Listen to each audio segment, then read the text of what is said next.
I got into foot and ankle surgery to really help people get back to doing the things they wanted to do.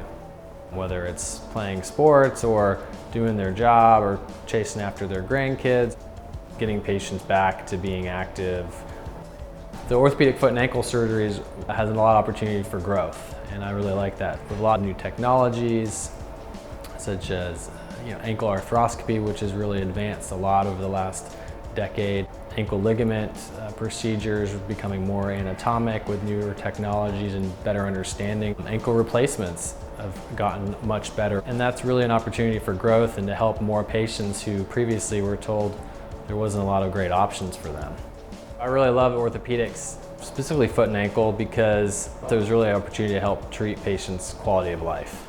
So I'm Dr. Nick Viens with EmergeOrtho. I'm an orthopedic surgeon with subspecialty fellowship training in orthopedic foot and ankle surgery.